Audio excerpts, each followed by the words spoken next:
Hello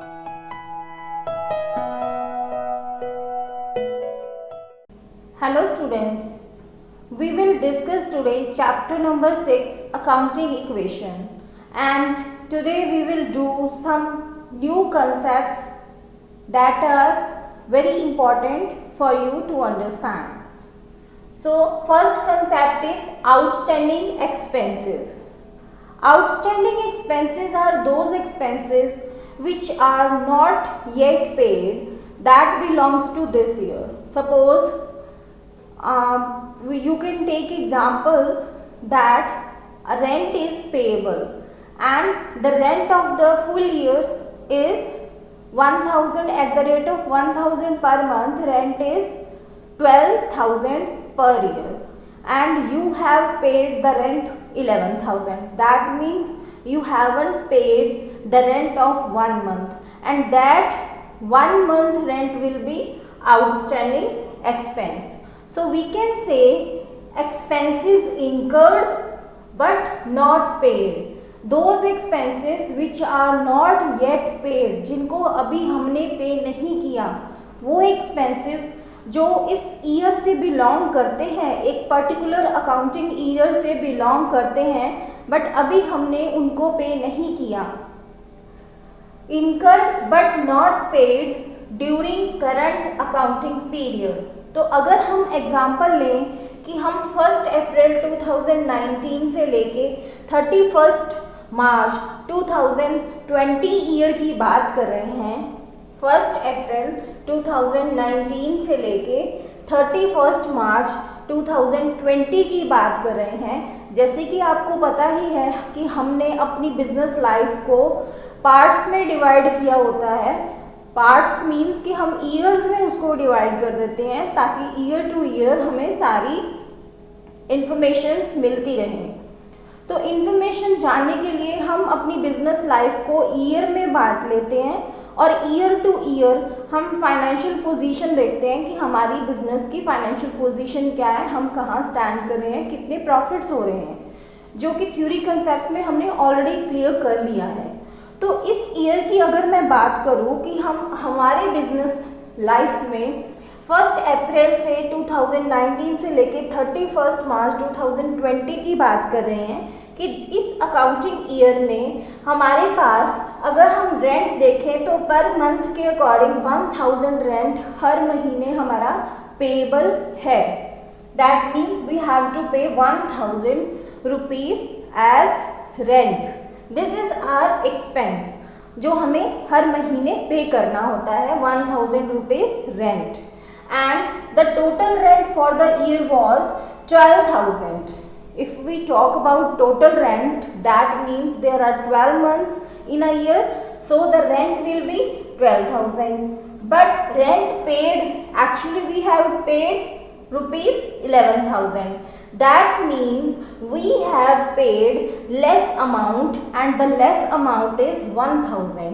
We have paid 1,000 less than the payment which we have to pay. जितनी हमने payment करनी थी उससे हमने 1000 रुपीज़ कम पे किए हैं. सो हम ये कह सकते हैं कि इनकर हो गए हैं, इसी साल के ही हैं expense but not paid, but अभी हमने उनको पे नहीं किया, तो हम उन्हें कहेंगे आउटस्टैंडिंग एक्सपेंसेस जो उस बेसिक पे पर्टिकुलर ईयर से बिलोंग कर रहे हैं बट अभी हमने पे नहीं किए. तो ये जो 1000 रुपीज़ हैं ये हमारे आउटस्टैंडिंग एक्सपेंसेस होंगे या आउटस्टैंडिंग रेंट कह लो आप, क्योंकि हम रेंट की एग्जांपल ले रहे हैं.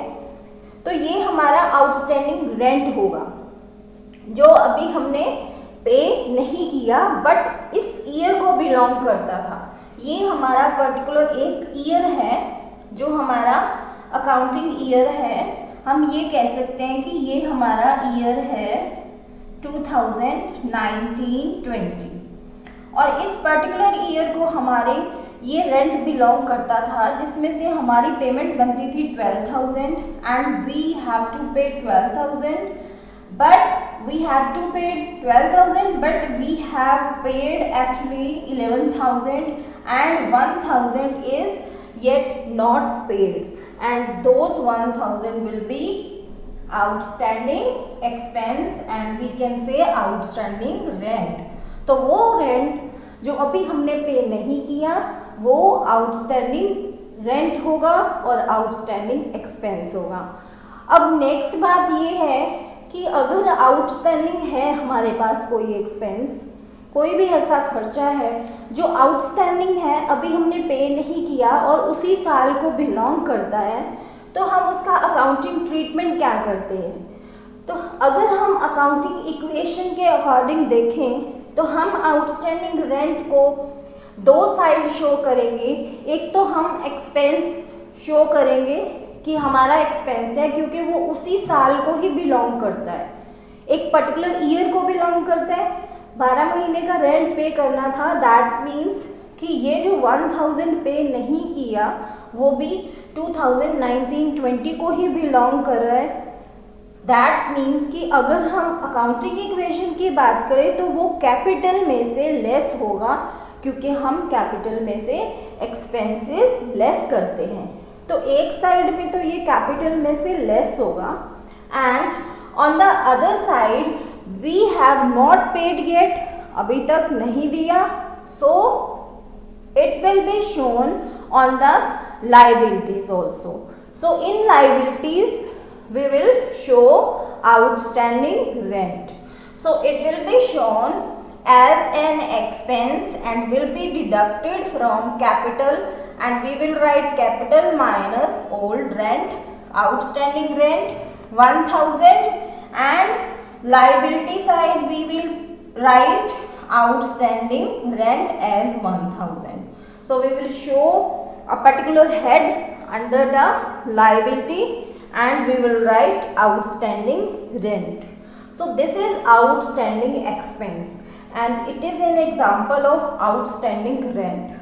Next is prepaid expense. So this is the opposite of this concept. Prepaid, as the name suggests that prepaid means कि हमने पहले ही पे कर दिया, prepaid। तो वो एक्सपेंस जो इस साल को बिलोंग नहीं करता था हमने पहले ही पे कर दिया। Just like this example, we are taking example here. So first of all see here, paid in advance but not yet due, अभी ड्यू नहीं हुआ क्योंकि वो इस साल को बिलोंग नहीं करता था बट हमने उसकी पेमेंट पहले ही कर दी, that is doesn't belong to current accounting period. तो उस ईयर को बिलोंग नहीं करता था बट पहले से ही पेमेंट कर दी गई। सो सेम एग्जांपल हम यहाँ पे ले रहे हैं। Rent per month is 1000, rent for the year is 12000 which is due. So 12000 rent is due for the full year and we have paid rent for rupees 13,000. We have paid 1000 extra. So this is prepaid expense. Those expenses which we have paid priorly, that means we can say paid in advance or prepaid. So it is prepaid expense. So we can say here, you can see this is the number line showing the year, just like this example, 1st April 2019 and this is 31st March 2020. So this is your accounting year. I have drawn here number line and shown here the next month also because we have paid the month 1 month extra rent. So this year's rent was 12,000. Rent was 12,000. But we have paid extra 1,000 and this extra 1,000 belong to this part. This part. And this is next month of the next year. So it doesn't belong to this year This year is 2019-20 and we have paid extra 1000 and that belong to the next month of April. So April 2020. So we can say this is prepaid expenses which we have paid in advance but not yet due, जो अभी तक due नहीं हुआ but हमने उसको advance में ही pay कर दिया। तो इसकी क्या होगी अकाउंटिंग ट्रीटमेंट? जो ये 1000 है जो हमने पहले से ही पे कर दिया है, एक तो ये असेट में शो किया जाएगा क्योंकि 1000 प्रीपेड है, हमने पहले से पेमेंट कर दी है।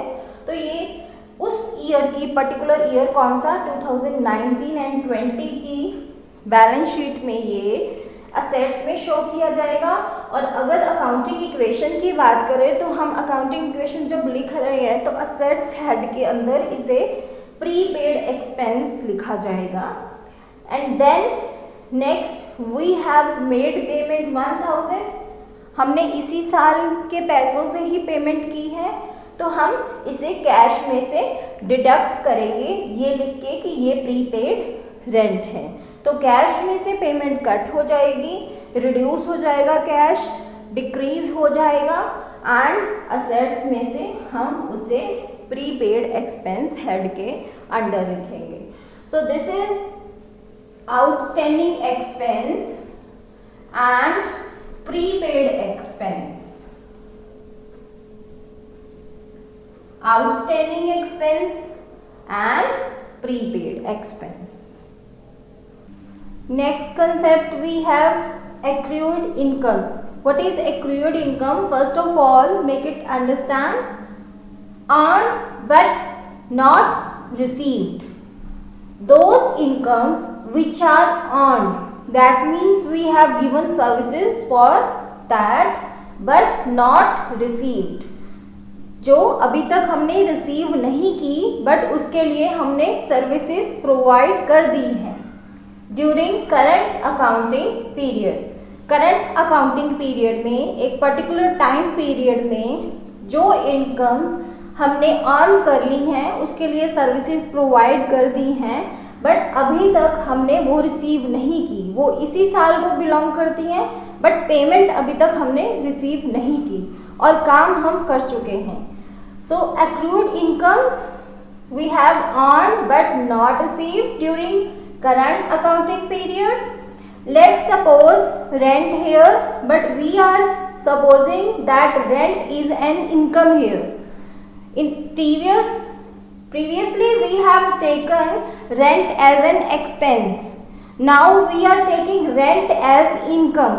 Suppose we are earning rent. That means suppose we have property and we have a building and we have subletted it to the others. Now the rent which is received by us is 1000 per month. तो जो हम rent receive करते हैं वो है 1000 per month. That means कि business को इसकी अर्निंग हो रही है, किसी प्रॉपर्टी को किसी बिल्डिंग को रेंट पे दिया गया है। तो जब रेंट पे दिया गया है तो अर्निंग हो रही है, तो उस अर्निंग के लिए हमें 1000 रुपीज़ पर मंथ मिल रहे हैं।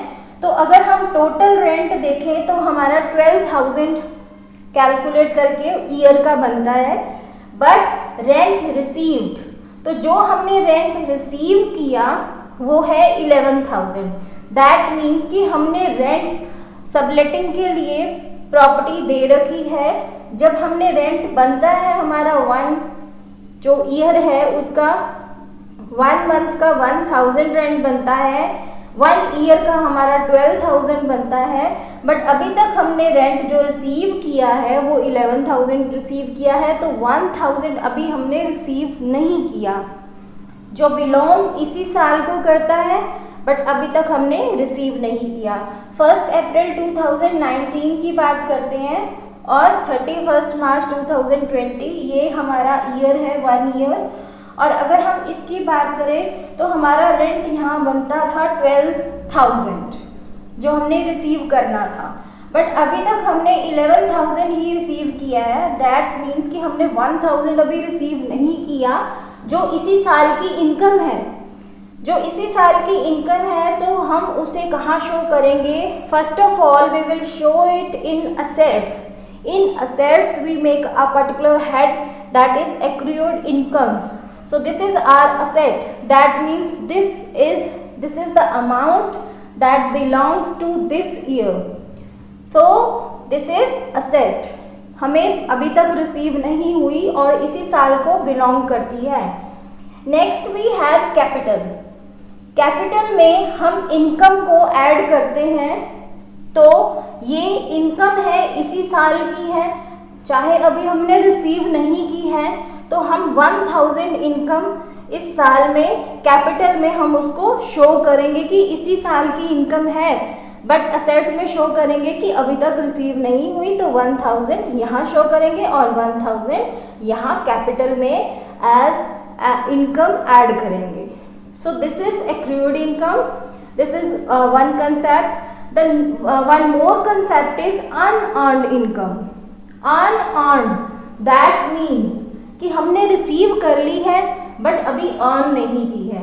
अगर हम दोनों को कंपेयर करें, एक्रूड इनकम्स हमने अर्न कर ली है, दैट मीन्स हमने सर्विसेज प्रोवाइड कर दी है बट नॉट रिसीव्ड, अभी तक हमने रिसीव नहीं की उसकी पेमेंट। बट अगर हम अनअर्न्ड की बात करें तो अभी तक हमने अर्न नहीं की बट पहले से उसकी पेमेंट रिसीव कर ली है। वो ऐसा काम जो अभी तक हमने किया ही नहीं, उसके लिए हमने पहले से पेमेंट रिसीव कर ली है। वही एग्जांपल लेते हैं रेंट की, कि अगर हमने रेंट पहले से ही सपोज सबलेटिंग का रेंट हमने पहले से ही एडवांस में रेंट ले लिया, सो रिसीव्ड बट नॉट अर्न्ड, अभी तक हमने अर्न नहीं किया बट रिसीव कर लिया पहले ही during the current accounting period.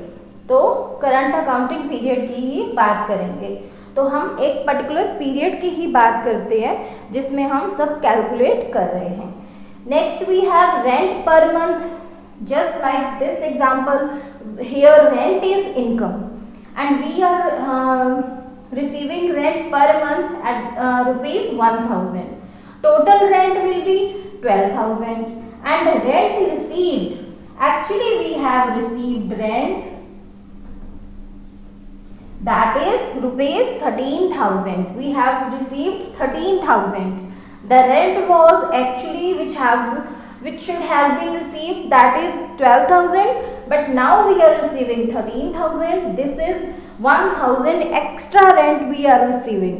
So extra rent will be unearned rent, and that extra rent that belongs to, so this is the year and 12,000 belongs to this year, and this is I have drawn the year, the month, the 1,000 rent belong to this month. This is not our accounting year. So हमारा accounting year है 2019-20, तो ये है वो। और अगर हम अब ये नेक्स्ट ईयर का रेंट है जो हमने पहले ही रिसीव कर लिया, तो ये हमारी अनअर्न्ड इनकम है 1,000। तो हम इसे कहाँ शो करेंगे जो हमने पहले से रिसीव कर ली?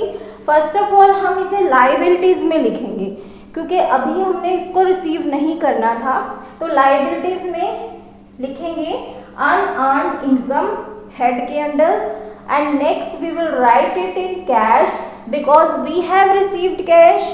We have received 13,000, 1,000 extra, and that will be added to cash. So this is a new concept for you, and this is very much important concept for accounting equation point of view and full accounting point of view. This is the most important things that a student should know.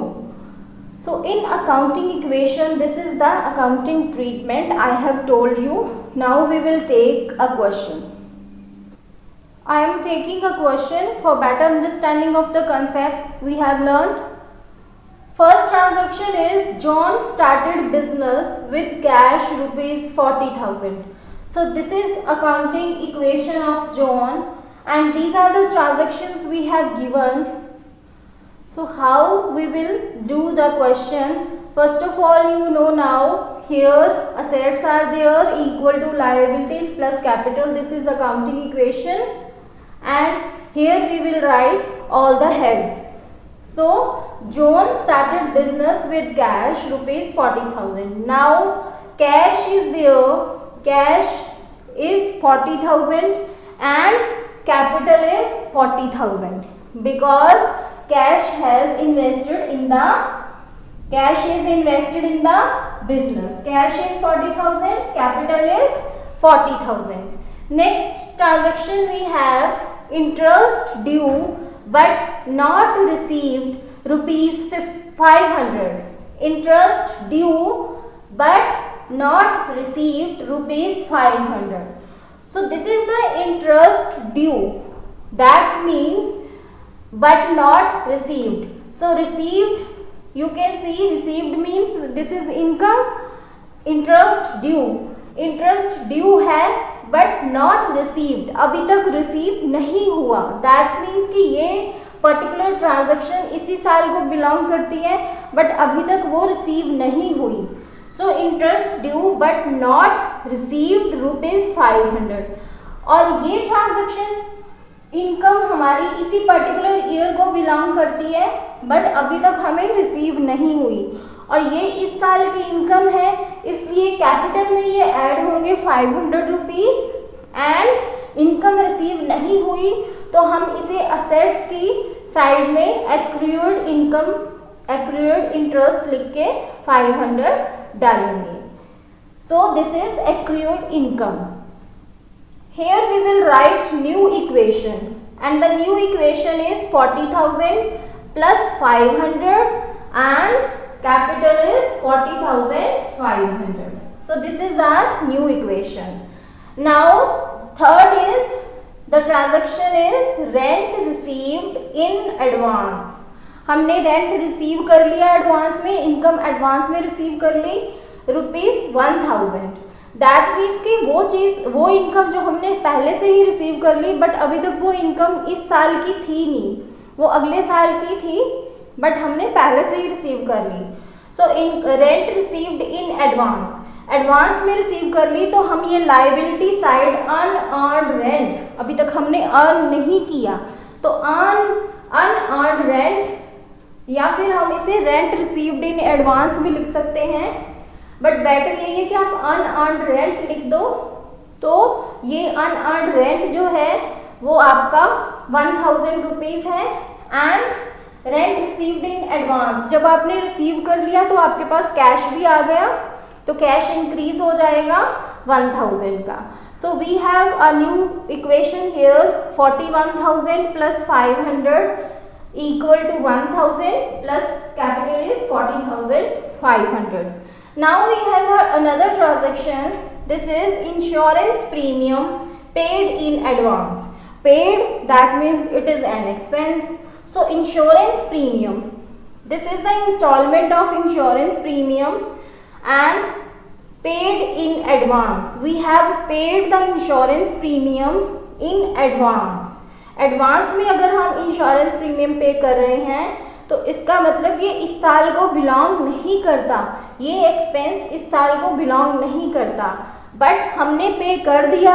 That means हमारे cash में तो ये deduct हो चुका तो cash में से ये कट कर देंगे, कैश में से ये अमाउंट जा चुका है तो कट कर देंगे. And next we have insurance premium paid in advance. जब हमने एडवांस में पे कर दिया है तो अब हम इस साल में लिखेंगे कि ये हमारी असेट है. असेट साइड में ये हम प्रीपेड इंश्योरेंस में 1500 लिख देंगे. 1500 इंश्योरेंस प्रीमियम असेट्स के अंडर इसे लिखेंगे. So new equation is 39,500 plus 500 plus 1500 and 1000 plus 40,500. So next is salaries due but not paid. Salary due है दैट मीन्स हमने पे करना है एक्सपेंस, सैलरी देनी है एम्प्लॉयज़ को, बट नॉट पेड, अभी तक दी नहीं, इसी साल को बिलोंग करता है बट अभी तक पेमेंट नहीं की 2000। तो एक तो हम इसे लाइबिलिटी साइड लिखेंगे क्योंकि ये हमारा हमने अभी इसी साल को बिलोंग करती थी और हमने इसकी पेमेंट नहीं की, तो 2000 हम इसे आउटस्टैंडिंग सैलरी लिखेंगे, दिस इज आउटस्टैंडिंग सैलरी, और 2000 हम ये लिखेंगे। And next this is the expense, this is the expense belong to this year but we have not paid, so expense हम यहाँ पे कैपिटल में से माइनस कर देंगे 2000।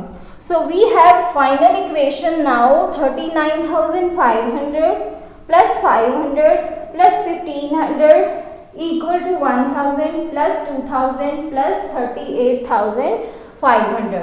So जो जगह पे आपने कुछ भी नहीं लिखा वहां पे आप जीरोस डाल सकते हो क्वेश्चन सॉल्व करने के बाद में, ये सब जगह you will put zeros after completion of the topic. So this is how.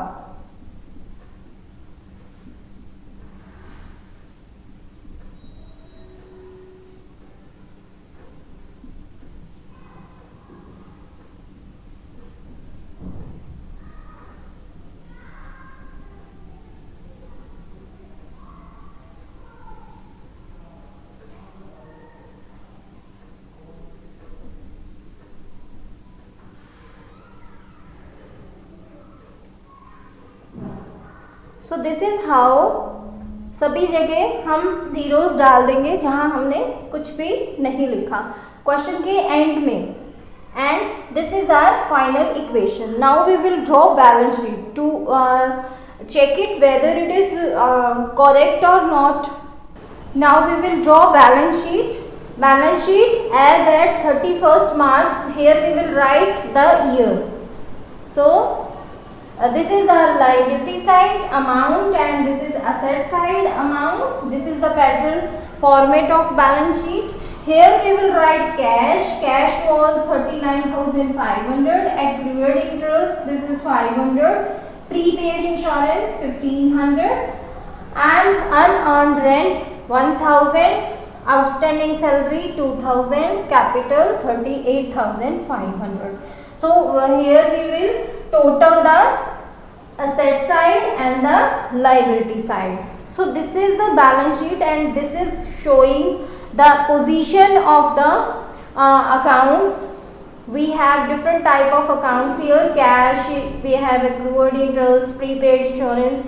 This is showing the status of the firm at a particular date. This is the balance sheet and this is how we can know whether we if this is correct, because the totaling is same here. So we have made correct accounts. This is shown by the totaling. If total match, then it is clear that the question is right.